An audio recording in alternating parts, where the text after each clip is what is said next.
I want to thank God for grace, the grace of God that is being given to me to preach the Word of God. I want to thank Pastor Orlando. He said many things, but I know that everything he says, I did not understand what he says, but I believe in what he says. One of the things that I love with God is the multitude of languages that we have in Christ. We may not understand each other, but by the grace of God, we are going, all of us, in heaven. And in heaven, we have only one language, the language of heaven. So I want to thank also my spiritual father who is in the house, Papa Theodore Yonke. He invited me to come in US to preach the Word of God. And I'm so happy to be among you this afternoon. Can you just greet your neighbor and say, God bless you in the name of Jesus? Just greet your neighbor, just beside you and say, God bless you in the name of Jesus. God bless you, God bless you, God bless you. Okay, let's open our Bible in the book of Luke chapter 5. Luke chapter 5. Book of Luke chapter 5.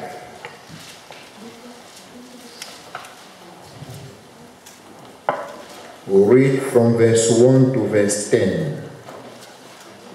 Luke chapter 5, verse 1 to 10.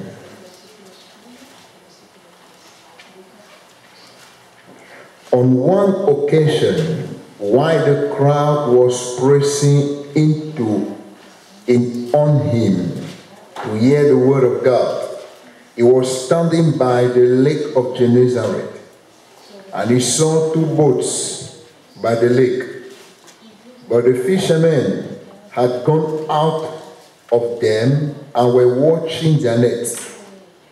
Getting into one of the boats, which was Simon's, he asked him to put out a little from the land. And he sat down and taught the people from the boat. And when he has finished speaking, he said to Simon, put out onto the deep and let them down your net for a catch. And Simon answered, Master, we toiled all night and took nothing, but at your word I will let down the net.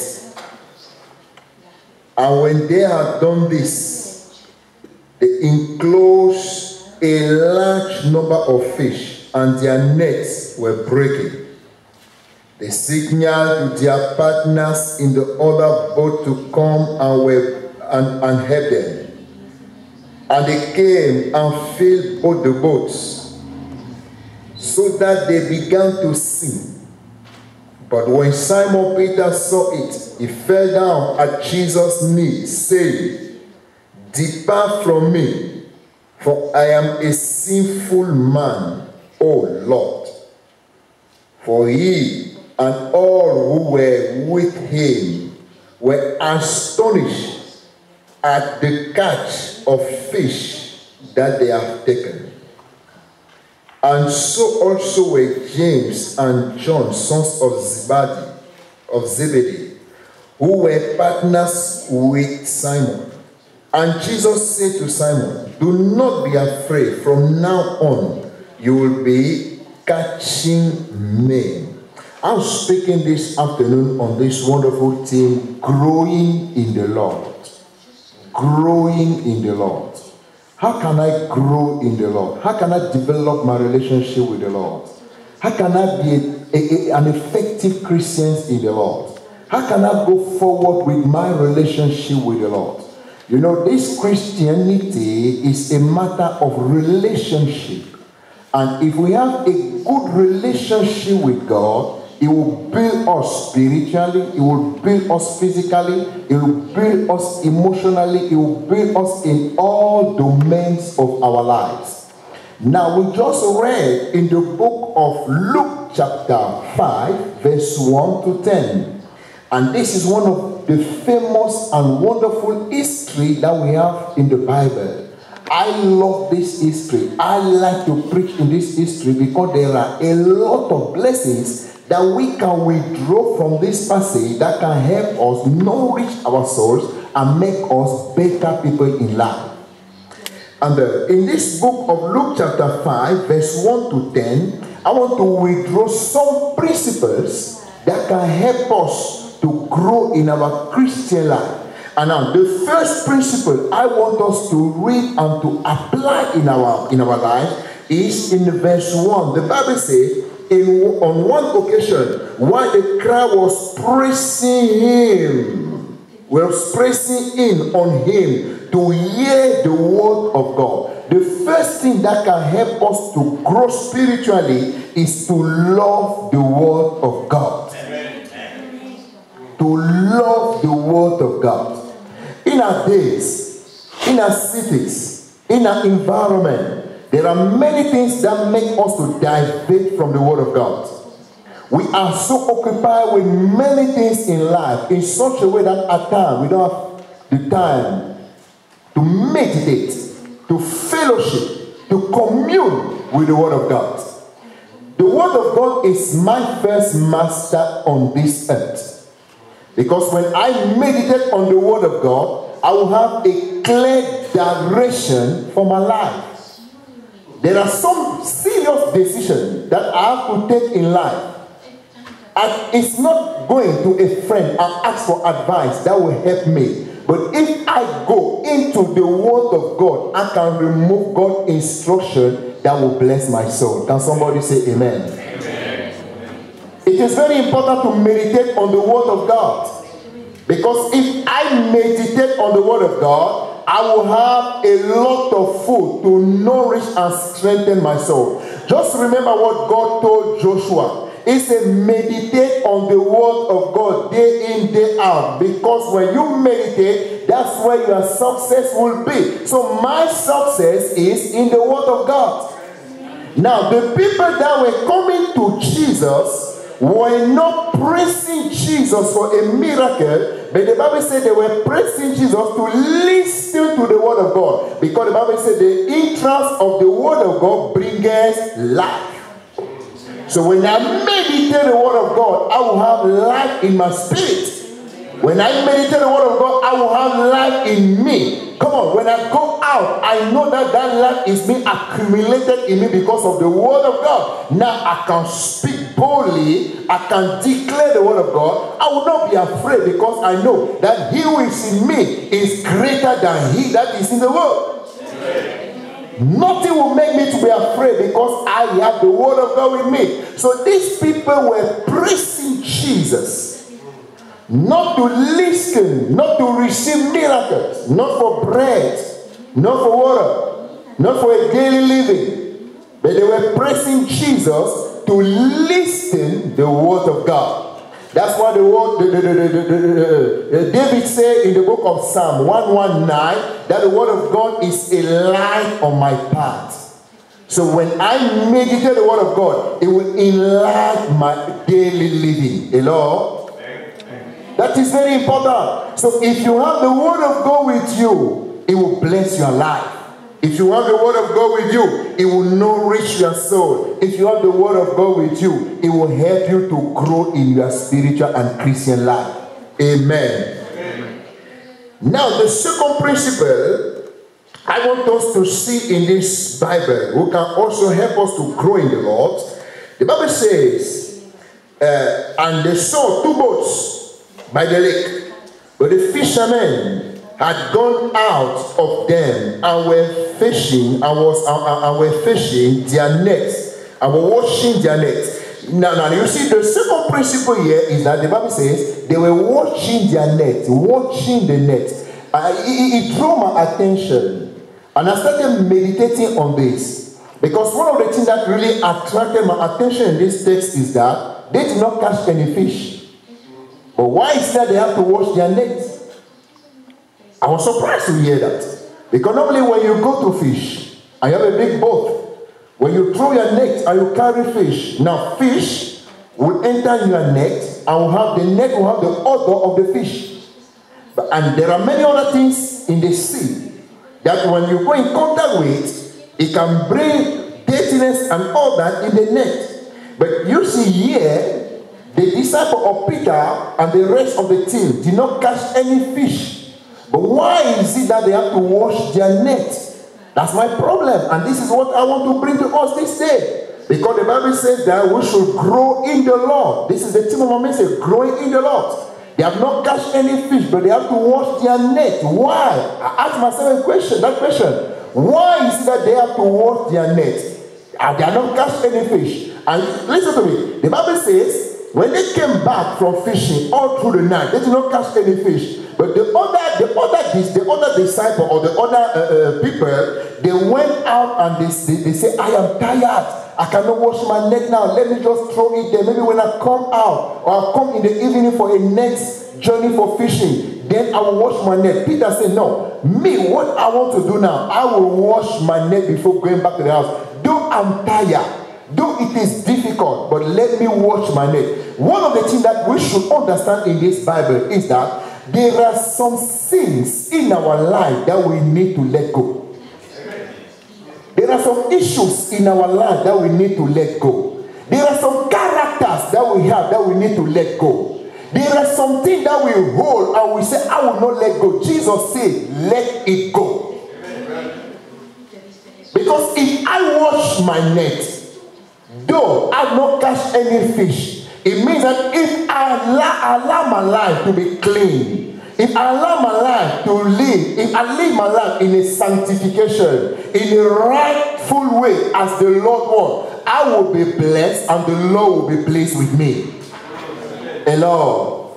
Can we say amen? Amen. Now listen to me. When Jesus came by the side of the lake, the Bible says there were some boats that were there.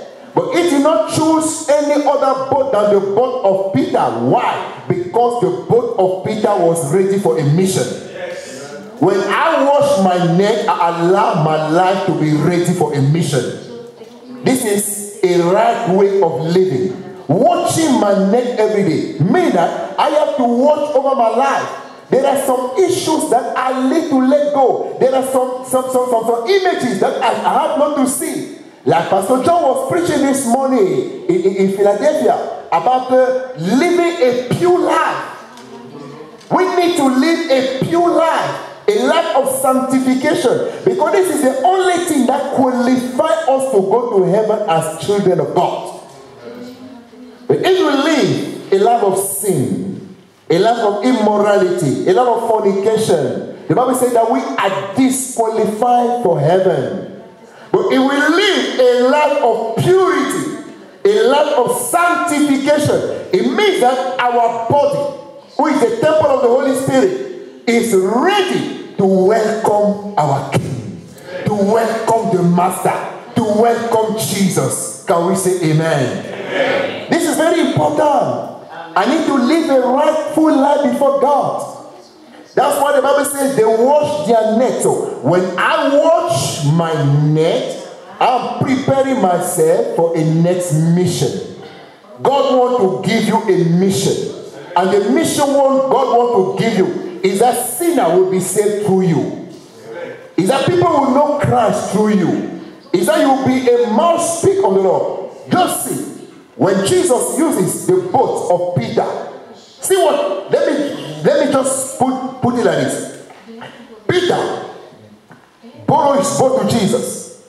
Now Jesus entered inside the boat of Peter and he went in the deep sea to preach.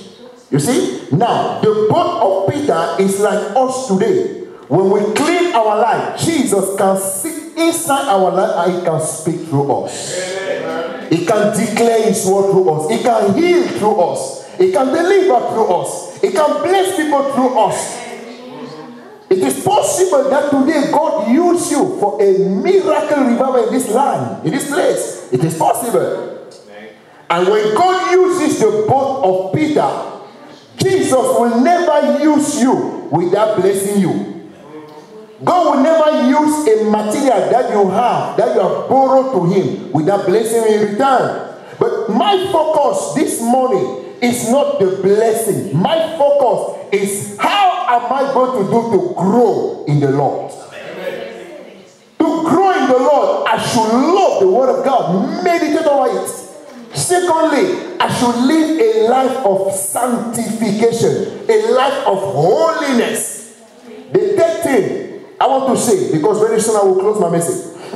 The third thing I want to say, the Bible says, when Jesus asked him to throw his net on the deep sea, he said, Lord, we have walked all through the night without taking any fish, but at your word, I will throw my net. Very important. To grow in the Lord, I should free myself from the past. That is very important. My past experience should not dictate my present experience. What I have as failure yesterday will not determine my blessings or my success of today. Yesterday is past, today is a new day. It's not because I failed yesterday that I believe that I will still fail today. No.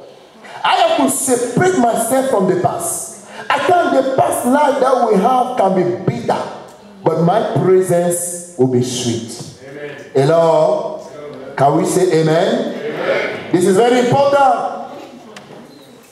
Separate yourself from the past. And if I separate myself from the past, I should walk according to the word of God. Listen to what Peter said. At your word, with word, the word that Jesus preached at the beginning, and people were listening. Now, I have the word of God. Lord, on this word, I receive my healing. Lord, on this word, I am completely delivered. Lord, on this word, I can see your glory in my life. On the word that Jesus has preached. So if I heal myself on the word, I will grow in the Lord. The word of God in itself is an authority. So if I declare the word, if I speak the word to situation, they will bow down. If I have a stroke, I have a sickness, any type of problem, a growth, any complication, a cancer, anything in my body, I just have to speak the word. You sickness in the name of Jesus out. And the sickness will go. Amen. I have a lot of testimony of God who have healed people from diseases. And this morning, if you are sick, Jesus will heal you. Amen. No matter the sickness that you have, we believe the God that heals. We believe the God that delivers. We believe the God that set us free. That's why we should separate ourselves from the past. The past can be bitter. The past cannot be something that we like to see or remember. Maybe you have a failure. Maybe you miss a job. Maybe you have something that make you attack. When you remember it, you are bitter in your heart. But let me tell you that the past is past. That's why they call it past. It's past. Don't remember your past life. Just remember what God is about to do for you now. Because we are living in the present, we are not living in the past. I want to make you see something, and then I will pass for another point, then we'll pray. The way you walk, you are walking with your leg in front, meaning that you are alive, and the best to come in your life is in front, is not behind you. That's why your leg is not behind your back, but your leg is in front of you to direct you for something better. That's why separate yourself from your past. Focus on your future, because God is a God of a future. Hallelujah. Let me also say this, and then very short pray. The Bible says, after Peter has thrown the net in the water, he started drawing the net. That same lake where Peter was fishing all through the night, and he has not catch any fish. When he threw the net on the word of God, he started drawing fish. One of the principles in the growing with the Lord is always be available for God visitation. I believe for a revival in your life. I believe for a revival in the church. I believe for a revival in America. I I believe for revival in your family. I believe a revival in your job, sir. I believe that God is able to send a revival. Do you believe it with me? Amen. Then shout a big amen. Amen. I believe in revival. I believe God can surprise us at any time. I believe if we hear on the word of God and then we pray, God is able to send us a blessing. He is able to bless our life. He is able to bless everything that we are doing. I believe the revival in this nation. I believe it. God cannot use us and abandon us. God used the boat of Peter. He has blessed Peter. The more you do the work of God, the more God will bless you. And this is a spiritual principle. If I come to church, I devote myself, I abandon everything I was doing to come to church, I should always be ready to receive a miracle from God. And the last principle to grow, remember, when Peter saw all the fishes that he catches and the net was like being broke, the Bible says he called his friend, come ahead. We cannot do it alone. We need to associate ourselves. And the Bible says, in that association, when Peter saw it, he bowed down before God and said, oh Lord, out of me I'm a sinner. We should always worship the Lord if we want to grow in the Lord. We should worship Him because He is the maker of everybody. He is the maker of heaven and earth. When I worship Him, He will send His dew upon my life. When I worship Him, He will bless my family. When I worship Him, He will bless my life. Oh, when I worship the Lord, I can feel His presence going from heaven to earth, touching my life and blessing me all over. That's why Peter went down on his knee and Jesus told him, remember, very soon, you will not only be fisher of fish, but you will be fisher of men. And the day of the Pentecost, behold, it was not only fish that Peter fishes, it was men that Peter catches. Meaning that everything God tells you, He will bring it to pass. He will accomplish it. Can we say amen? Amen. Can we stand up for prayers this afternoon? Can you stand up? We'll pray. Thank you, Jesus. Growing in the Lord. I want to grow with Jesus. I want to grow with the Lord. Maybe you are here, before I pray for those who have needs, maybe you are here today and you have never given your life to Christ. And maybe today you want to give your life to Jesus. Can you just put your hands up? Let me pray for you. Thank you for that hand. If you're here, thank you. If you want to give your life to Jesus, you want to say, Jesus, I want to receive you in my heart as Lord and personal Savior. Father, I pray for those who have lifted up their hands. I pray that may you save them. I pray that may you forgive their sins. And I pray that may you heal them. Thank you, Lord, in the name of Jesus. If you are here, you are sick, I want to pray for you. Maybe you have a need. Maybe you have a problem. Can you just come here? We have pastors who pray for you. I will declare the word of God upon your life. If you are sick, can you just come in front? I want to call all the pastors to come in front. If you have a need, you have a problem, can you just come in front here? We'll pray for you. Just come in front. Just come in front. Just come in front. We'll pray for you. Yes, God bless you as you come. God bless you as you come. Maybe you have a problem, you have a difficulties, you have something that you want God to do in your life. Before I make a general prayer, can you just move in front here? We'll pray for you. Yes, God bless you as you come. God bless you. God bless you. God bless you. The Holy Spirit, the Lord is here. The Holy Spirit is here. You want to heal us. You want to deliver us.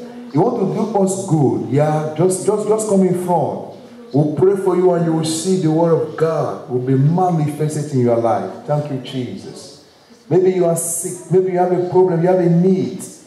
You want God to do something for you. Maybe you want to grow in your Christian life. Maybe you have spiritual problem. Just come in front. The pastors will pray. Pastors, you can just pray for them. Thank you, Jesus. Thank you, Jesus. Oh, God. Just lay your hands and you pray for them.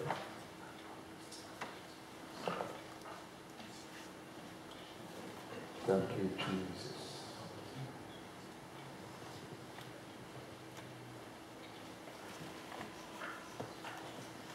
Oh, thank you, Jesus. Thank you, Jesus. Thank you, Jesus.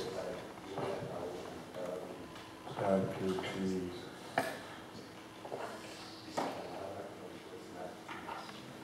Thank you, Jesus.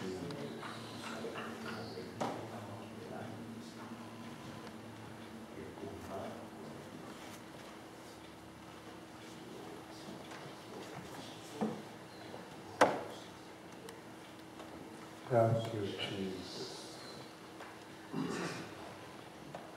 Thank you, Jesus.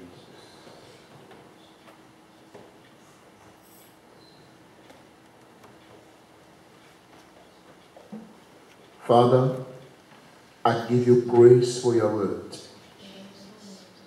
I thank you for the word of God that you've given to us this afternoon.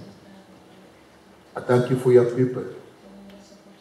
I thank you because grant us the grace to come here this afternoon to receive your word. We spoke about growing in the Lord. I pray that may you help us to grow in you. Create in us the desire and the appetite to read your word, to love your word, and to yield to your word.